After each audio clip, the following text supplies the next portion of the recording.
श्री ओम नमः सिद्धेभ्य। एष सुरासुरमणु सिन्धवन्दिदं धोदघादिकं ममलं प्रणमामि वड्ढमाणं तीर्थं धम्मस्कातारं शेषे पुण्यतीर्थये ससौ सिद्धे विशुद्ध सभावे समरे अणानदंस चरित तव वीर्यायारे ते सौवे समगम पतेगमेव पतेगम वन्दामि अवट्टन्ते अर्हन्ते मानुषे खेते किच्चारिहन्ताणं सिद्धाणं त्रयणमो गणहराणम् अज्झावैवगाणं साहूढं चैव सौवेसिं तेसिं विशुद्धदंसं प्राणपहाणासमं समासेज्य उपसंपयामि सम्मं जतो निर्वाणसम्पत्ति।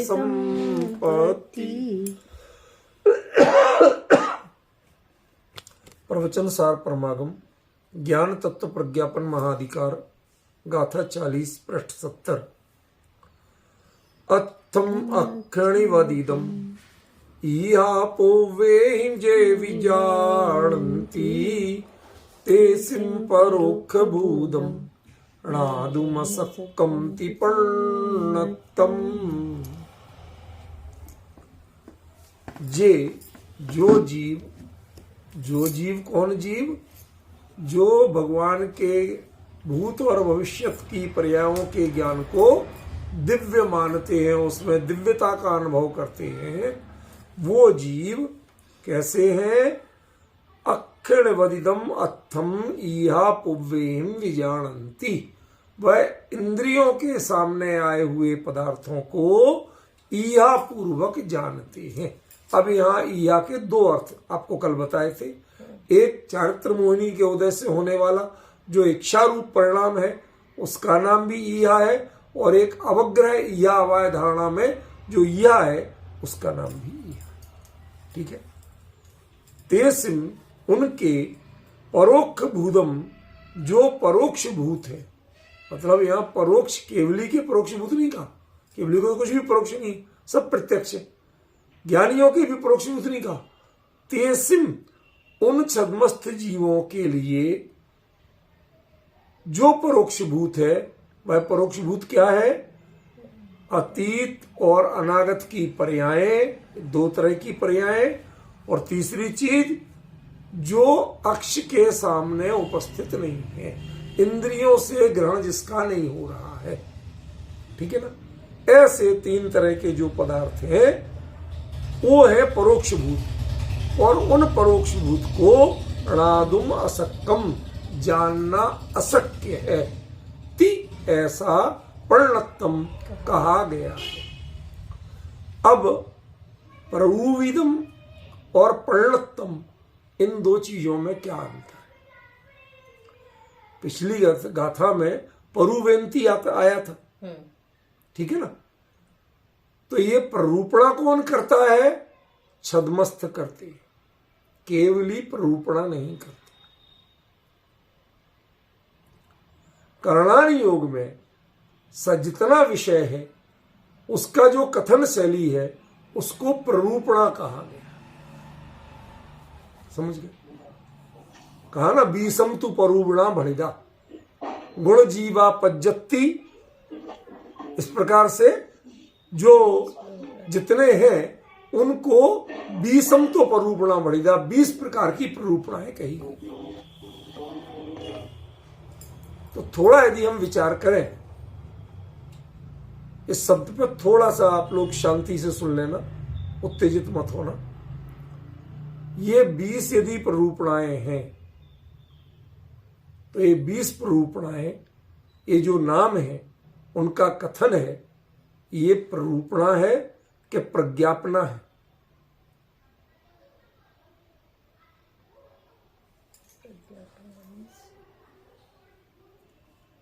इस गाथा में ना परिणतम, प्रज्ञप्तम प्रज्ञापना की गई। समझ गया ना। और पिछली गाथा में परुवेंती प्ररूपणा करते हैं। अब कुछ कुछ लिंक समझ में आ रहा है कि नहीं आ रहा? भाई आचार्य जो क्रिया प्रयोग कर रहे हैं वो बहुत सावधानी से सोच समझ के कर रहे हैं।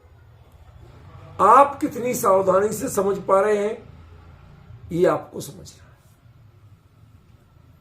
पिछली गाथा में जो क्रिया थी परुवेंती वो छद्मस्थों के लिए थी कि छद्मस्थ ऐसी प्ररूपणा करते हैं कि केवली का ज्ञान दिव्य है।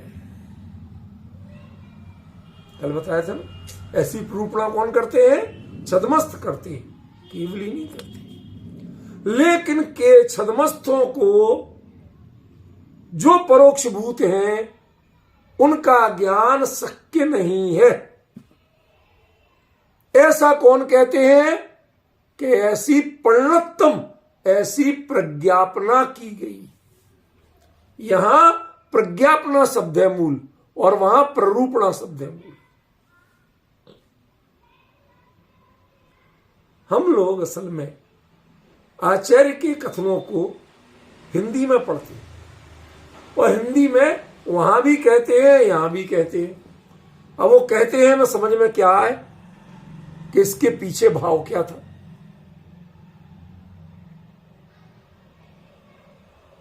थोड़ा आप लोग कभी उपयोग तो ये लगाया करो कि क्या कह रहा हूं मैं। आचार्य ने दो जगह भिन्न भिन्न शब्दों का प्रयोग किया और यदि हम दोनों के लिए एक ही बात कह दें तो बहुत अंतर हो जाए। जो प्ररूपणाएं हैं वो छद्मस्थ करते हैं और जो प्रज्ञापना है वो केवली सर्वज्ञ करते हैं।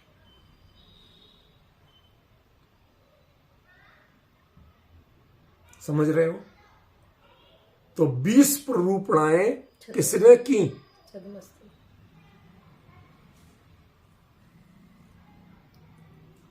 अब मैं कहां ले जाना चाहता हूं, पकड़ में आया?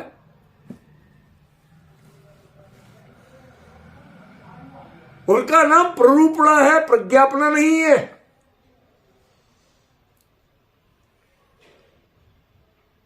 मतलब उनके निर्माता गणधर हैं, उनके आधार सर्वज्ञ नहीं। उन शब्दों की संज्ञा के निर्माता गणधर हैं। गणधर भी छद्मस्थ होते हैं, केवली नहीं होते।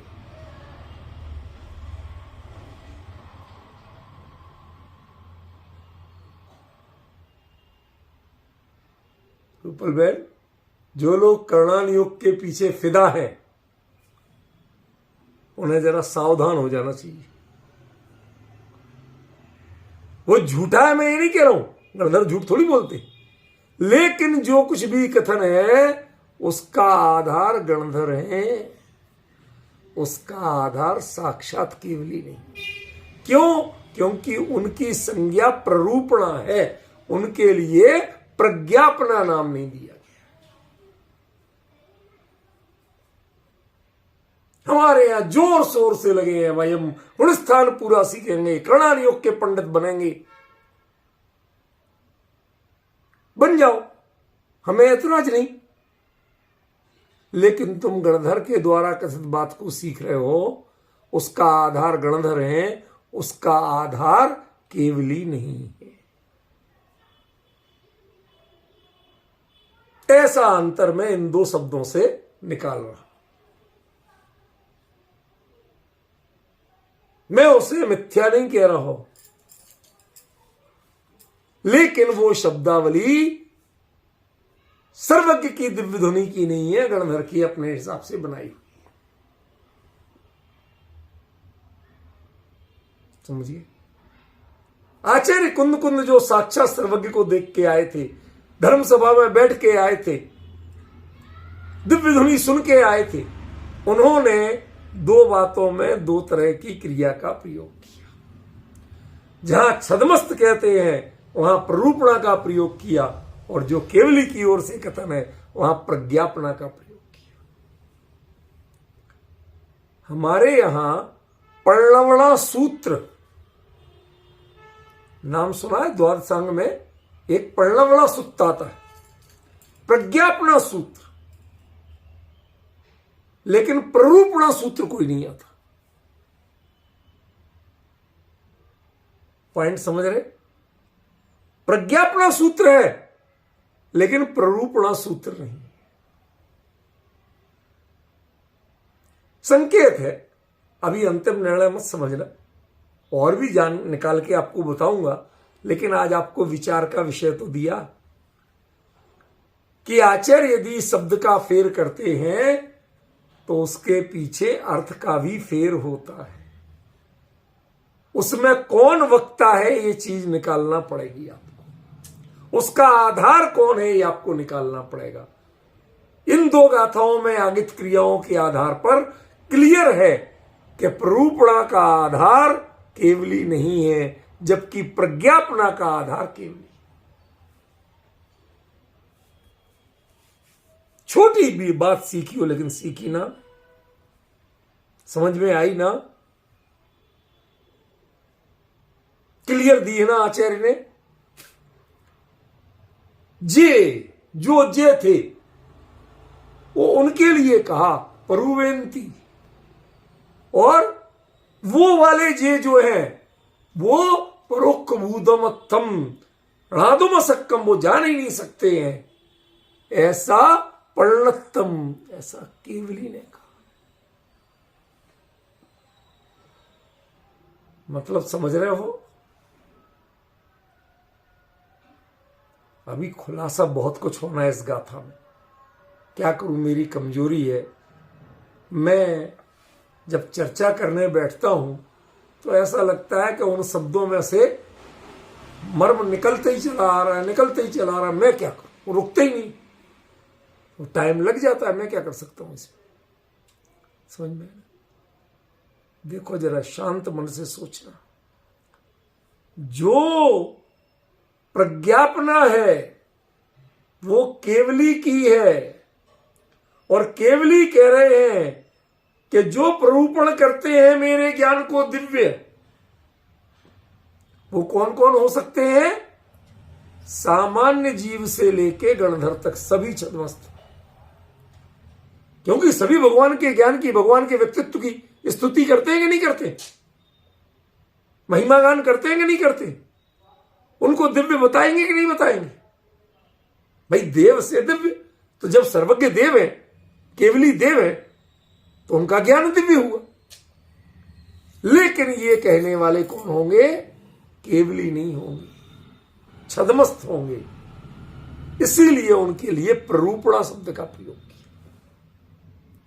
अब मजे की बात देखो, मुद्दे की बात जो है वो क्या कहते हैं कि केवली ने ऐसा कहा है कि तेसिम परोक्ष भूतम नादुम असक्कम, वो परोक्ष भूत पदार्थों को जान नहीं सकते।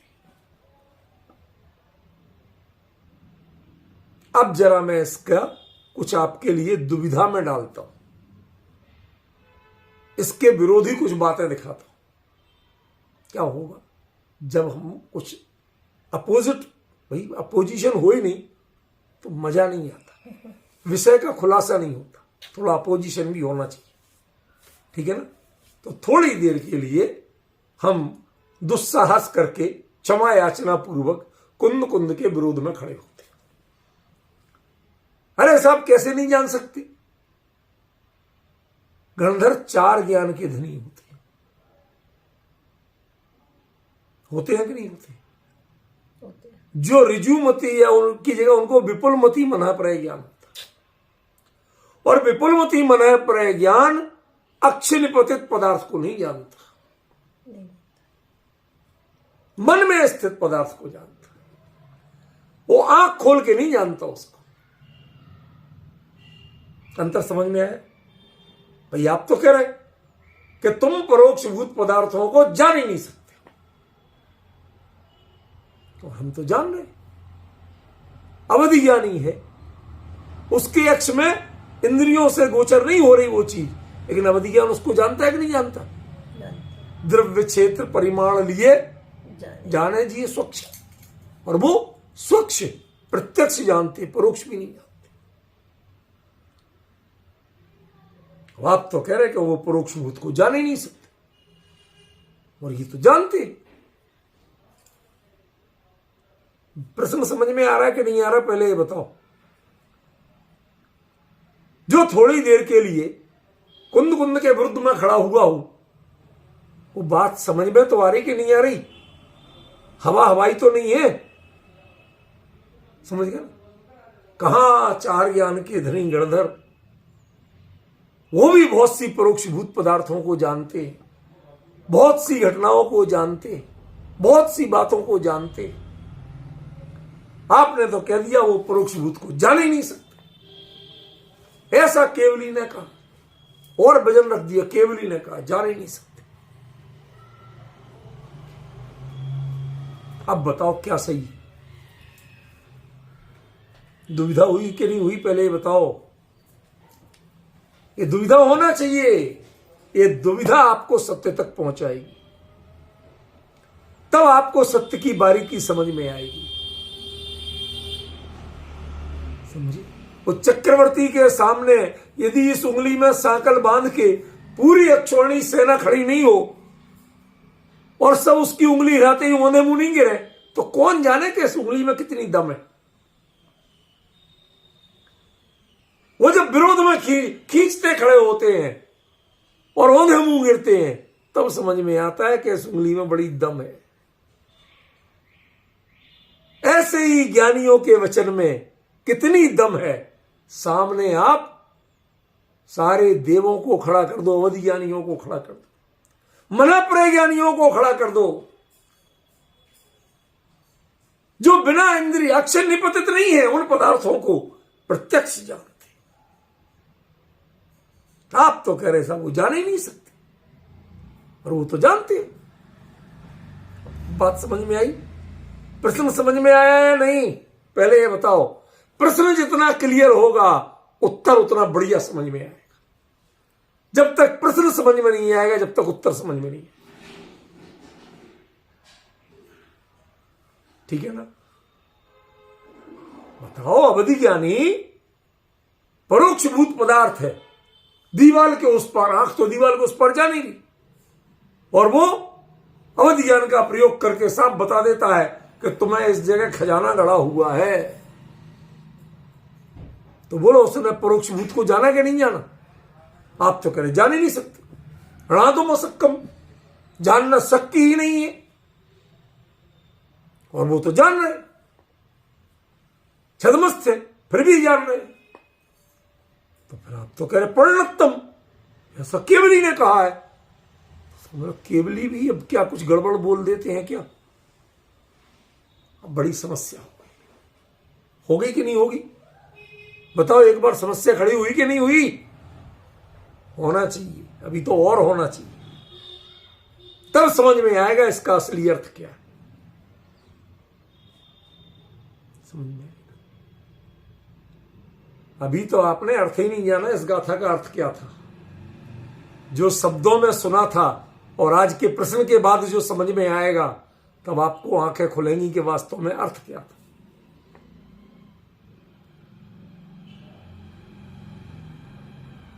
परोक्ष भूत को जानना ही संभव नहीं है, शक्य नहीं है।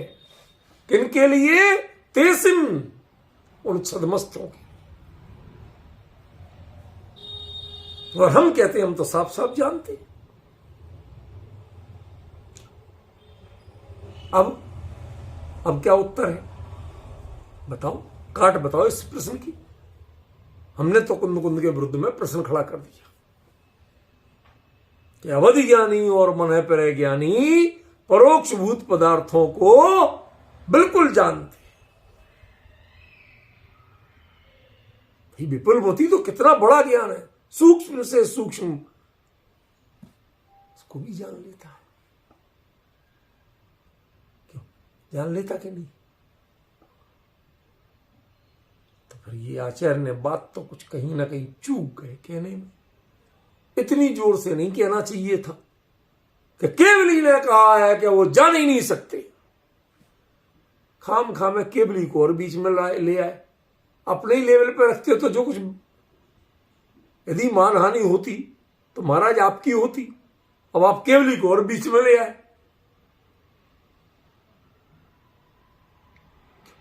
गड़बड़ लग रहा कि नहीं लग रहा, सच बताओ पहले शांति भाई।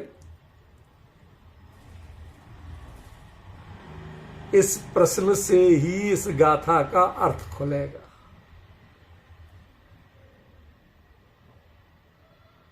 यदि ये प्रश्न खड़ा नहीं होगा, जिसने खड़ा नहीं किया वो इस गाथा का अर्थ ही नहीं कर पाएगा।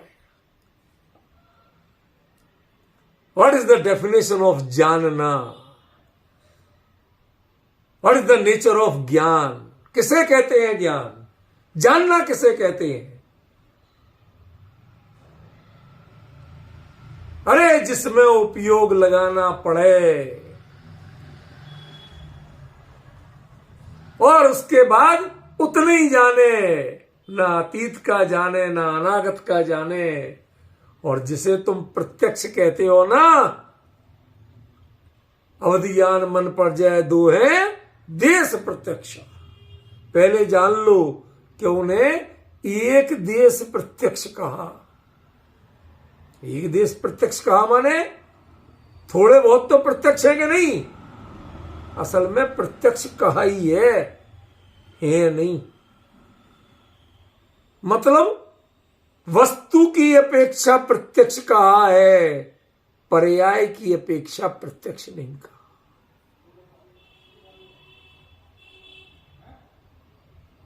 वो जो पदार्थ को पुद्गल को जानते हैं उसकी अतीत और अनागत की पर्यायों को नहीं जानते। जो उसकी वर्तमान अवस्था है उतना ही जानते। जिस हाल में है उतना जान लेंगे, लेकिन उसकी अतीत अनागत की पर्यायों को नहीं जानते। और दूसरा अक्षनिपतितम, वो अक्षनिपतित भी है। अक्ष माने आत्मा भी होता है, लेकिन आपको अपना उपयोग उसमें लगाना पड़ता है। और केवली का जो ज्ञान होता है वह पर में उपयोग लगाए बिना अर्थ आके उनमें झलकता है। और आप छद्मस्त जीव यदि अवधि ज्ञान का प्रयोग ना करे तो उस पदार्थ को भी नहीं जान सकता जो उसमें ताकत है। और केवली रंच मात्र भी प्रयोग नहीं करते हैं तो भी अर्थ खुद आके उनमें व्यक्त होता है। अर्थ खुद अपना व्यक्तित्व खोल के जिसके सामने खड़ा हो जाता है, जिसमें प्रतिष्ठित हो जाता है, उसका नाम ज्ञान है। जिसके लिए हमें उपयोग लगा लगा के करना पड़े, अटेंशन करना पड़े, योर अटेंशन प्लीज, उसका नाम ज्ञान नहीं। समो शरण में किसी को शांत नहीं कराना पड़ता, समो शरण में किसी को योर अटेंशन प्लीज नहीं कहना पड़ता। हर जीव वो ही पहुंचते हैं वहां जिनके फुल अटेंशन होता है, जिनको पूरी प्यास होती है वो पहुंचते हैं। जिनके लिए सुधारना पड़े, टोकना पड़े, वो पहुंचते ही नहीं है केवली के पास। कुंद कुंद ने केवली के पास उनके चरणों में बैठ के कैवल्य को परखा था, वो लिखा है। उस कैवल्य को जिसने परखा है तो उन्हें तो गणधर देव का ज्ञान भी ऋणादुम असक्कम आप जाने ही नहीं सकते। हमारे केवली के आगे तुम जाने ही नहीं सकते हो। ज्ञान तो ऐसे कहते हैं, ऐसा तो तुम जाने ही नहीं सकते। जानना ऐसे कहते हैं, ऐसा तो तुम जाने ही नहीं सकते। अब समझ में आया थोड़ा थोड़ा? आचार्य ने जो कहा था अब समझ में आया? कहां गए वो प्रश्न? अवधि ज्ञानी कितना जानते हैं, मलय पर ज्ञानी कितना जानते हैं? इतना जानते हैं। ये आपके आज की नई पीढ़ी वाला इतना नहीं है, ये पुरानी पीढ़ी वाला इतना। नई पीढ़ी में किसी को अप्रिशिएट करने के लिए ऐसे करते हैं, और पुरानी पीढ़ी में जब कुछ नहीं हो तो ऐसा करते कि इसमें कुछ भी नहीं है, दम बेकार की बातें हैं, ठेंगा दिखाना कहते इसको। कुछ नहीं मिला। दुनिया में कहावत चलती ना, खोदा पहाड़ निकली चुहिया वो भी मरी मराई। आप तो खजाना खोजने गए थे, मिला क्या? ले दे के पुद्गल, और पुद्गल की भी कोई पुद्गल सारे नहीं, और कोई की भी वर्तमान पर्याय, इसके अलावा कुछ मिला ही नहीं। और उसके लिए भी योर अटेंशन प्लीज करना पड़ा, पूरा उपयोग लगाना पड़ा, तब जान पाए हमारे केवली भगवान तो रंच मात्र उपयोग नहीं लगाते। वो खुदा के उनमें बैठ जाता, भैया अब हमें झलकना तो है, केवली के ज्ञान तक नहीं पहुंच पाए तो फेल हम होंगे, केवली तो फेल होने वाले हैं नहीं।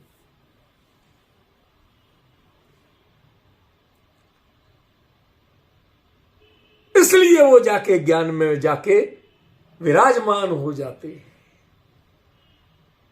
रूपल बहन कैवल्य का स्वरूप इतना अद्भुत है, इतना अद्भुत है, जो प्रवचन सार में कुंद कुंद आचार्य देव ने क्लियर कर दिया। सारे ग्रंथ एक तरफ से पढ़ लिए, कहीं नहीं मिलता। बड़े से बड़े तार्किक और बड़े से बड़े प्रमाणवादियों के पास भी कैवल्य का ये स्वरूप नहीं है जो कुंद कुंद ने यहां दिया। क्यों? क्योंकि ये प्रत्यक्षदर्शी थी। कुंद कुंद कैवल्य के चश्मदीद गवाह थे, बाकी जिन्होंने लिखा वो कानों सुनी थी। क्या वो पढ़ते कागज की लेखी, मैं कहता आंखन की देखी। कुंद कुंद प्रवचन सार जो लिख रहे हैं, केवली और केवल ज्ञान का स्वरूप लिख रहे हैं, वो पढ़ा पढ़ाया और सुना सुनाया नहीं लिख रहे हैं, अपनी आंखों का देखा। ये जीवंत कैवल्य है जो दृढ़ता से कहता है कि गणधर जैसे छदमस्त भी, उनका ज्ञान भी परोक्ष कबूदम नादमस्कम, जान ही नहीं सकते। पहला परोक्ष भूत क्या है कि जो प्रलय और अनुत्पन्न अजात पर्याय हैं, वो पहले परोक्ष भूत। आप जितना चाहे अवधि ज्ञान लगा लो, जितना चाहे मनःप्रय ज्ञान लगा लो, लेकिन उसकी अनुत्पन्न और प्रलयित पर्याय को जान नहीं सकते। समझ में आया?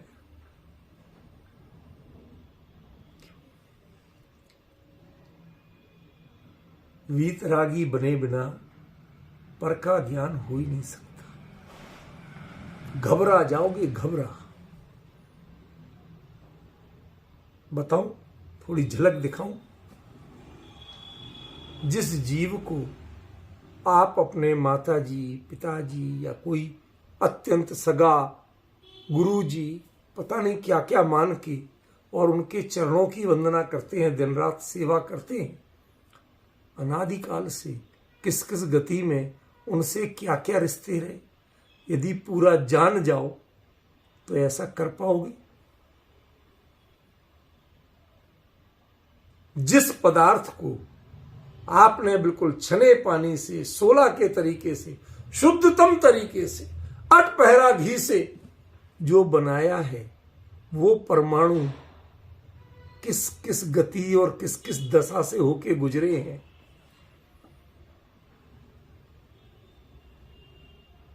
कौन सी खाद थी जो ये गेहूं बना, जो ये चना बना? कौन सा चारा और कचरा था जिसको खाके दूध और घी बना? क्षमा करना शब्दों, यदि पूरा जान जाओ तो खाने की हिम्मत होगी, फिर कुछ पवित्र दिखेगा? घबरा जाओगे। जितनी अतीत और अनागत की पर्याय जानोगे और छद्मस्त बन के जानोगे, घबरा जाओगे, दुनिया छोड़ के भागने का मन करेगा। कहां फंस गया मैं? ये जानने की सामर्थ एक वीतरागी में है। जिनका ज्ञान कैवल्य को प्राप्त है, अपने अलावा किसी को देखता ही नहीं है, किसी से प्रभावित नहीं होता, किसी की परवाह नहीं करता, वो जान सकते हैं। छदमस्त में तो लादुम सक्कम, छदमस्त में तो जानने की क्षमता ही नहीं। क्या जानोगे तुम? जान के दिखाओ जरा, हम बताते हैं, हम पिक्चर दिखाते हैं, देख के बताओ तो जाने किस गति में कौन कौन जीव कैसे कैसे तुम्हारे साथ व्यवहार किए।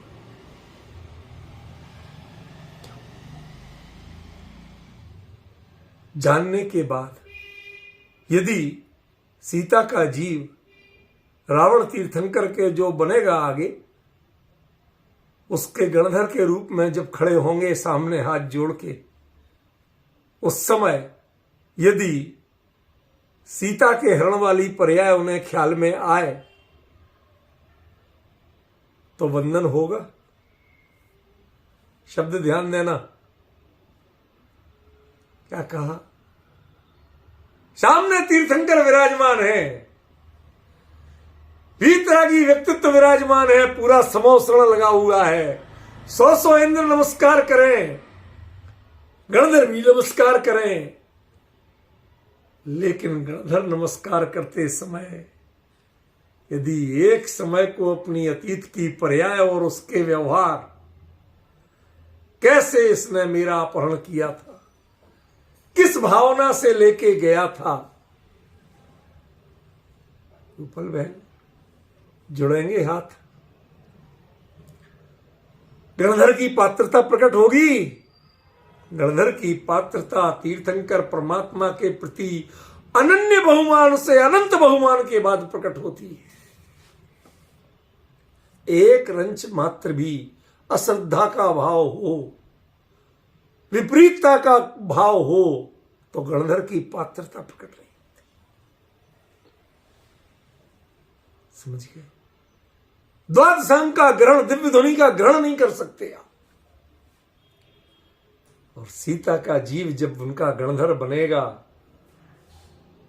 तो इन सब बातों को यदि ज्ञान में आएंगी भी तो वो जानना नहीं चाहेगा। नहीं जानना,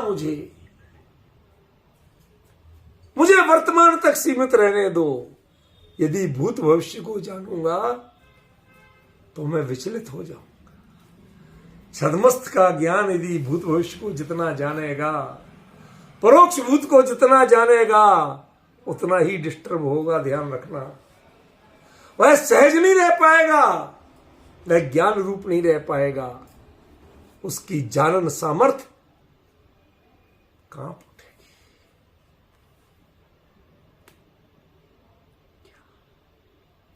नरक के दृश्य यदि आपको अभी दिखाई दे जाए तो ये आंखें देख पाएंगी? बंद कर लोगे? नहीं देखना मुझे, नहीं जानना मुझे, वह पढ़ने में ही ठीक है। प्रत्यक्ष करने की सामर्थ्य हमारी। छदमस्त जीवना तुम असक्कम, जान ही नहीं सकता। अब समझ में आया क्या लिखा है आचार्य देव ने? अब समझ में आया? अरे अभी तो बहुत कुछ आना है समझ में, अभी तो शुरुआत है, ये आगाज है, अंजाम नहीं है। पहचानिए ज्ञानियों के मर्म क्या होते हैं, उनके एक एक शब्द के पीछे क्या दृष्टिकोण छिपा होता है। करके तो देखिए विरोध, पता चल जाएगा कि आचार्य कह क्या रहे थे। जब उनका विरोध नहीं करोगे, विपक्ष में खड़े नहीं होगे, तो आपको अपनी हैसियत पता नहीं चलेगी। करके देखो तो भेद खुलेगा।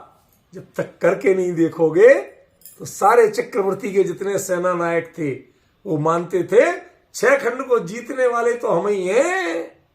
ये तो बैठे रहे थे, ये तो रत्न लिए बैठे रहे, इन्होंने किया क्या? और एक एक रत्न की 1000 देव सेवा करते हैं। तो जो भी कंड प्रपात गुफा का दरवाजा खुला, विजयार्थ पर्वत, जो कुछ भी हुआ वो देवों ने कर दिया। इनने क्या किया? क्या किया? क्या सामर्थ्य है? एक बार विरोध करके देखो, और जब औंधे मुंह गिरोगे तब समझ में आएगा कि इस उंगली में सामर्थ्य कितनी। ऐसे ही कुंद कुंद के वचनों की सामर्थ्य कितनी है। करो विरोध, हम तो कहते हैं करो, करके देखो। जब औंधे मुंह गिरोगे, अपने आप नतमस्तक होगे, तब समझ में आएगा कि कुंद कुंद क्या है और कुंद कुंद ने लिखा क्या। क्या गजब है, अद्भुत प्ररूपण, बियॉन्ड दी कंपेयर। प्रवचन सार is the beyond the compare text. ऐसा कोई ग्रंथ नहीं है जिससे इसकी तुलना की जा सके।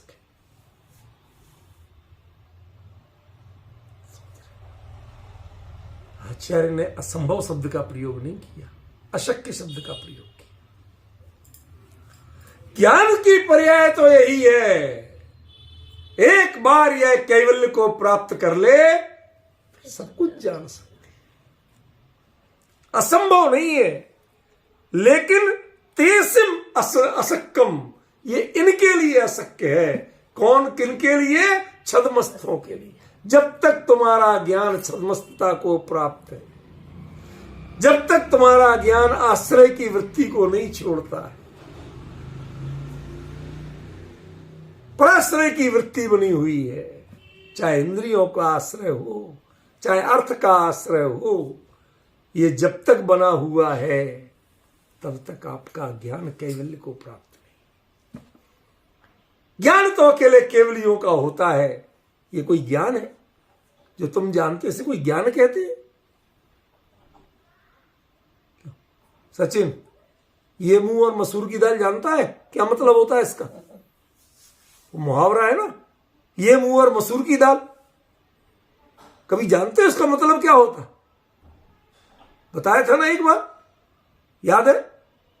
वो नवाब वाजिद अली साहब, उनका एक रसोइया था, वो बड़े शौकीन प्राणी थे, ठीक है ना। तो जब अंग्रेजों ने उन्हें बंदी बना लिया, तब नौकर चाकर बेरोजगार, तो उनका रसोइया जो बड़े अकड़ के निकलता था लखनऊ के गलियों में, बाजार में, सेठों से जब सामान लेता था चुन चुन के बढ़िया से बढ़िया, सेठ इतना दे दो, रुक्का नवाब साहब के यहां पहुंचा देना, और सारे सेठ आओ आओ सब भाई साहब ले जाता था।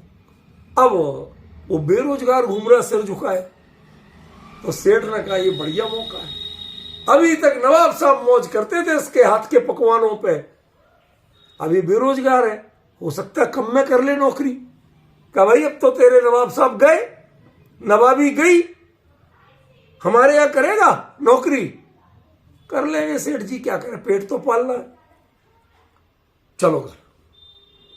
नवाब साहब को क्या पसंद था तेरे हाथ का सबसे ज्यादा? तो वो मेरे हाथ की मसूर की दाल बहुत पसंद करते थे, आज हमारे यहां मसूर की दाल बनाओ, जैसे नवाब साहब को बनाते थे। जो चाहिए वो भंडारी से ले लेना। और वो भंडारी के पास गया, एक दिन की 2 आदमियों की मसूर की दाल बनना थी, 4 आदमियों की, उसके लिए उसने लिखवाया 1.25 किलो तो घी, इतने इतने मेवे, इतनी केसर। जो सामान लिखाया वो उस जमाने में हजारों का था। बोलते अरे भले आदमी तू मसूर की दाल बनाएगा, मसूर की दाल तो तूने 200 ग्राम मांगी, 100 ग्राम मांगी, और ये इतने। वो आया भंडारी सेठ, किसको पकड़ लाए तुम, मां ठगे ये। तो मसूर की दाल बनाने में मेवे की दाल थोड़ी बननी है, मसूर की दाल बननी। खीर में केसर डलते देखिए, ये तो दाल में केसर मांग रहा।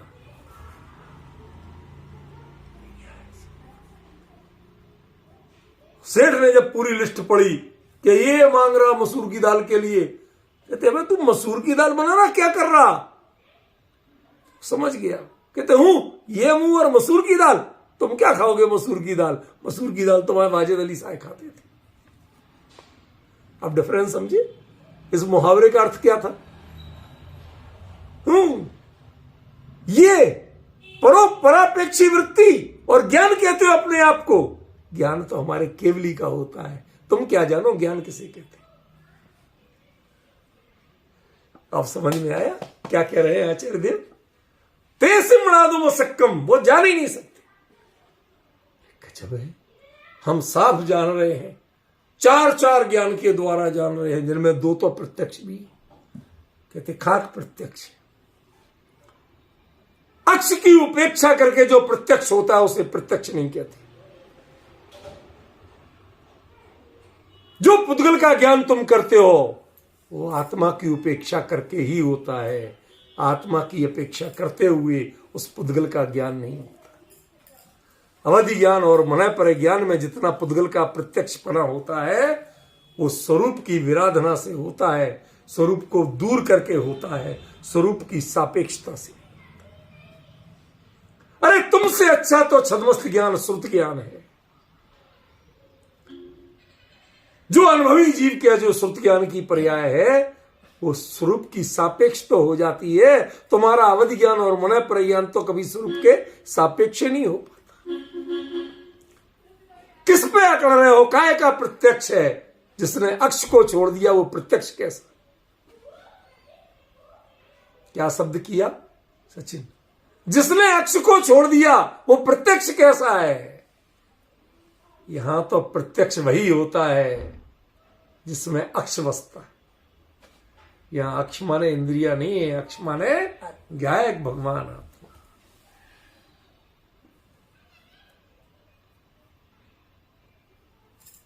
छद्मस्त किसे कहते हैं? दो तरह के छद्मस्त होते हैं, दो तरह के छद्मस्त होते हैं।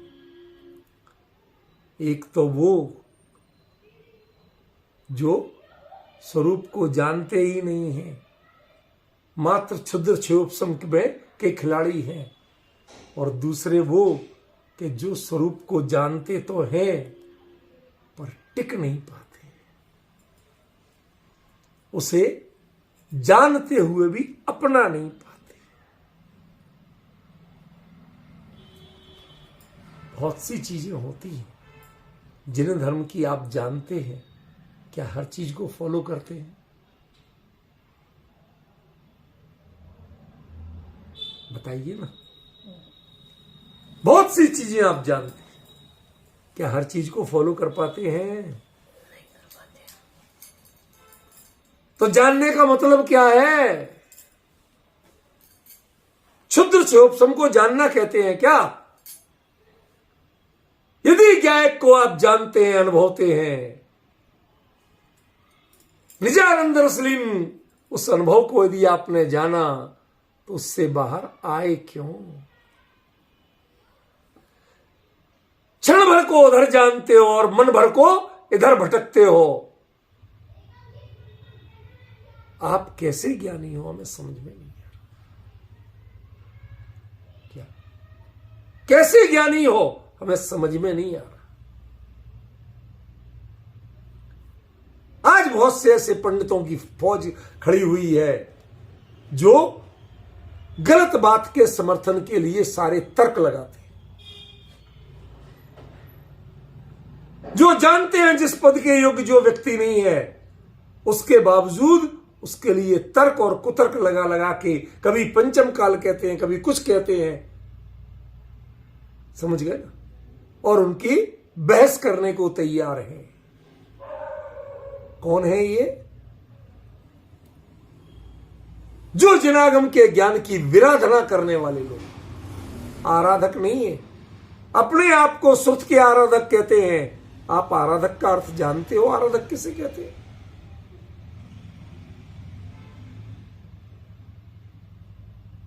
उपासना अलग चीज है और आराधना अलग चीज है। आज सुबह लिख के दिया था, याद हो तो। उपासना दूरियां रख के, डिस्टेंस रख के होती है, और आराधना तन्मयता पूर्वक होती है। उसमें डिस्टेंस नहीं होता, दूरी मिट जाती है। लोग मीलों दूर रह के भी आराधना कर सकते हैं और कई लोग बगल में बैठ के भी उपासना कर पाते हैं, आराधना नहीं कर पाते। क्यों? क्योंकि अंतरंग की दूरी घटती नहीं है, बाहर की दूरी घट जाती है, अंतरंग की नहीं घटती। इसलिए कौन है? उपासक है। पास में बैठे तो हैं, लेकिन उसको पाया नहीं है, अपनाया नहीं। और कई लोग मीलों दूर बैठ के भी उस संवेदन को जो ले लेते हैं, तो वो कौन है? आराधक है। जिन दर्शन में आराधना की विधि है, उपासना की विधि मजबूरी की है। मजबूरी समझते हो? कोई काम करते ना बने, हमारे यहां कहावत चलती है, ना मामा ते काने मामा भले। किसी के कोई मामा है ही नहीं, गांव का एक काना व्यक्ति आ गया। अब मौके पे मामा तो चाहिए था, ना मामा थे काने मामा भले। समझिए, ऐसे ही ये उपासना तो मजबूरी का धंधा है। जिन धर्म उपासना नहीं सिखाता है, वो तो सीधे आराधना सिखाता है। समझिए, जो आप कर रहे हो छदमस्त, वो उपासना है। और जो आराधना करते हैं वो तो कैवल्य रूप परिणत होते हैं, उनके बीच के स्टेशन नहीं आते। समझिए, इसलिए कहते हैं तेसिम राधुम सक्कम, वो जान ही नहीं सकते। क्या जानोगे तुम? किसे जानोगे? न तुमने खरेखर निज को जाना, न खरेखर पर को जाना। पर में तुम्हें पराधीनता बनी रही, लिमिटेशन बनी रही, इसलिए पर को भी नहीं जाना। पर ने तुम्हें स्वीकार नहीं किया, तुम्हारे ज्ञान की परवाह नहीं की, इसलिए पर को भी नहीं जाना। और निज को तुम निजानंद रसलीनता की बात करते हो, अतीन्द्रिय आनंद की बात करते हो, और उसके किनारे बैठे रहते हो, उसमें उतरने की हिम्मत नहीं करते। जो गायक के गीत गाती है, वो पर्याय गायक का रस नहीं जानती है, गायक का स्वरूप अनुभव क्या होता है नहीं जानती। क्या कहें उसको? जो गीत गा रही है उसको कहे क्या? उसको हम उपासक तो कह सकते हैं, आराधक नहीं कह सकते। कुंद कुंद कहते हैं तेसिमणादुम सक्कम, इन उपासना वालों के जानना संभव नहीं है। जानना होता तो हमारे केवली के होता है। अपने में केवल केवल केवल अपने में सीमित हैं, अपने में मर्यादित हैं, अपने में मग्न हैं। विकल्प तक सारी दुनिया का टूटा हुआ है, तो सारी दुनिया घबराई, हमारे प्रमेयत्व का क्या होगा? और वो आके केवली के ज्ञान में आके बैठ गई। भगवान आप हमें नहीं देखो, हम आपके अंदर आ जाते हैं, पर जानते रहो, वरना हमारे प्रमेयत्व का क्या होगा। ये रूपक की भाषा है वो, इसको ऐसे मत समझना कि ऐसा कुछ करते। समझे कि नहीं? ये बहुत अद्भुत विषय है। तिपण्णतम ऐसा साक्षात केवली परमात्मा ने फरमाया है।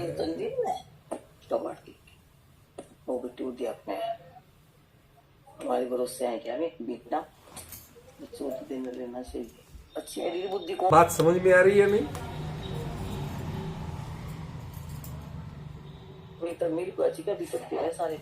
अच्छा हाँ, लेकिन मेरी से ऐसा साक्षात केवली ने कहा है।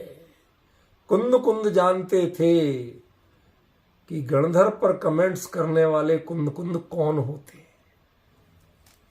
कौन सुनेगा कुंद कुंद का कमेंट जो गणधर पे भी लागू होता हो? तेसिम का मैं तो छद्मस्त में गणधर तक आ जाएंगे। समझ रहे ना? समझ रहे कि नहीं? इसलिए कहना पड़ा तिपण्णतम। ये केवली के वचन है, ये मैं नहीं कह रहा हूं। मैं इतना बड़ा नहीं बन सकता कि मैं गणधर भगवान पर कोई कमेंट्स करूं। इसका मतलब क्या है? इसका मतलब है कि तेसिम में गणधर तक शामिल है। कितना जानते हैं गणधर? कितना जानते हैं, केवली दिल खोल के लुटाते हैं, तब भी अनंत मां भाग ग्रहण कर पाते हैं। और जितना ग्रहण कर पाते हैं उसका अनंत मां भाग संजो पाते हैं। अंतर समझ रहे हो ना? और जो संजोते हैं वो भी शब्दों में संजोते हैं। जरूरत थी भावों में संजोने की, और संजोया कहां गया? शब्दों में। जो माल व्यक्तित्व के निखारने के लिए था उसे तुमने तिजोरी में बंद कर दिया। जिस क्षण तुमने उससे अपना व्यक्तित्व निखारा उस क्षण तुम खुद केवली बन गए, तब गणधर नहीं रहे। और जब तक संजो के रखा तब तक गणधर रहे, तब तक केवली नहीं बने। मैं थोड़ी उलट बासिया जैसी कह रहा हूं, समझ में तो आ रही है ना? इंद्रभूति गौतम जब तक भगवान की वाणी को संजोते रहे, द्वार संग में गूंथते रहे, तब तक गणधर रहे, केवली नहीं बन पाए।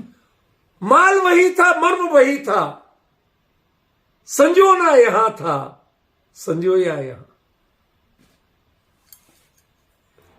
शब्दों में संजोया, भावों में संजोना। जो शब्दों में वो केवली के ज्ञान को, उनके प्रवचन को संजोते हैं, वो छन्मस्त होते हैं, वो तेसम की श्रेणी में आते हैं। और जो तुष्मासम घोषंतो होके भी केवली के मंगल प्रवचन को सीधे हृदय में धारण करते हैं, वो अगले क्षण केवली की श्रेणी में आते हैं।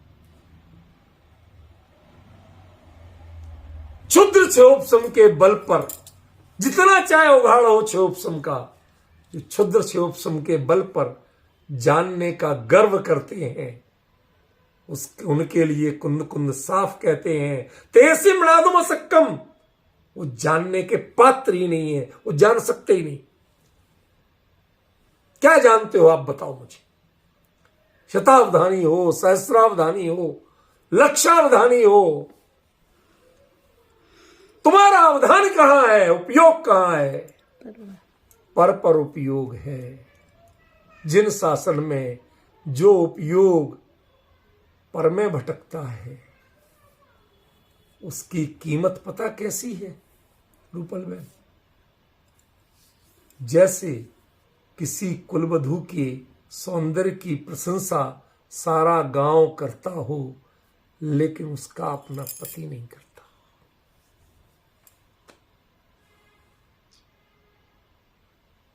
सारे गांव को पता कैसे है कि तू सुंदर है? तेरे सौंदर्य का पता तो जिसे होना चाहिए उसे है नहीं, और जिन्हें नहीं होना चाहिए वो हर बच्चा बच्चा जानता है। कहती नहीं, तुम क्षम्य नहीं, आदर्श नहीं हो, हम तुम्हें कुलवधू मानने को तैयार।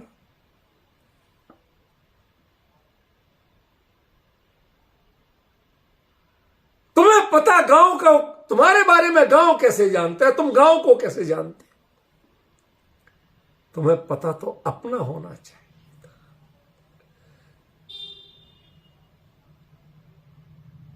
इसीलिए पहले राजपूतानियों को, रानियों को असूर्यम पश्या कहा जाता था। जिनको सूर्य ने भी नहीं देखा, कोई तो क्या देखेगा। ऐसी जिनकी प्रणति को, शब्द सुनना जरा धैर्य से, जिनकी प्रणति को खरेखर दूसरे केवली ने भी नहीं देखा। उनके ज्ञान में झलका, लेकिन उन्होंने देखा नहीं। झलकना और देखना, इन दोनों में अंतर है। देखना उपयोग पूर्वक होता है और झलकना ये ज्ञान की विशेषता है, सहजता। समझे विषय? कितना मार्मिक विषय है, कितना गंभीर विषय है। और ये बात केवली ने कही है, इस पर प्रश्न मत खड़ा करना, एक्सक्यूज मी मत कहना, कोई तर्क मत लगाना, क्योंकि तर्को अप्रतिष्ठा। सारे तर्क किसी कीमत के नहीं है। जब केवली बोलते हो तो उनके आगे कोई तर्क नहीं करता, अपने बुद्धि का व्यवसाय नहीं करता है। क्यों? क्योंकि तुम्हारी बुद्धि में जानने की सामर्थ्य नहीं है, अशक्य। जितना चाहे क्षयोपशम हो, पर जो क्षयोपशम जानता है, जो अक्षय निपतित पदार्थ को इहादि पूर्वक जानता है, वो तो विजानना है, वो जानना है कहां। यहां निषेध तो जानने का किया है, विजानने का कब किया? माना है आचार्य ने, वो जे विजानती, विजानते हैं ना, हमने कब मना किया कि नहीं? लेकिन ध्यान रखना, उसका नाम विजानना है, उसका नाम जानना नहीं।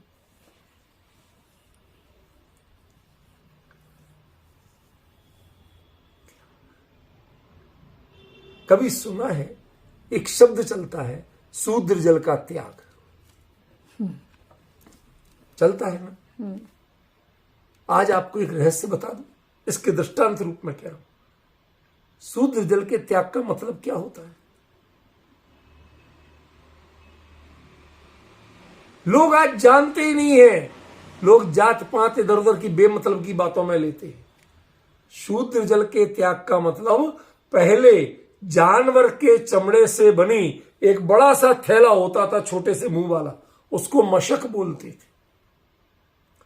वो लोग दो दो मशक लेके कुएं से, झरने से, कहीं से पानी भर के और उनके मुंह को पकड़ लाएंगे कंधे पे लटका, और वो लाके आपके यहां पानी दे दे। कहते शूद्र के पास धातु के बर्तन नहीं होते थे।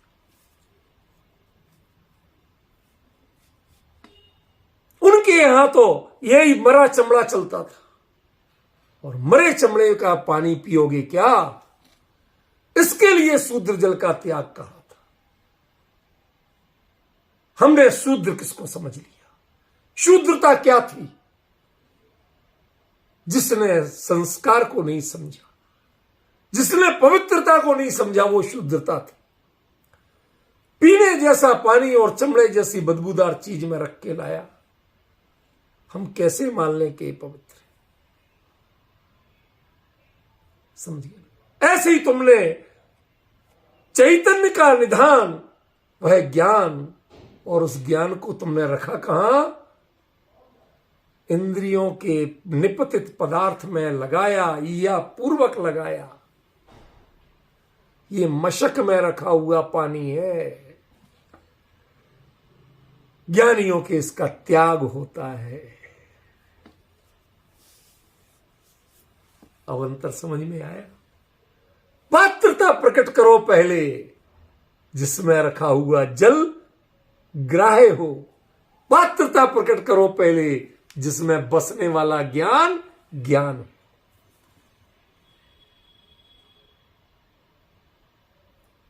क्या कह रहे हैं आचार्य देव? समझ में आया? ये गाथा है क्या?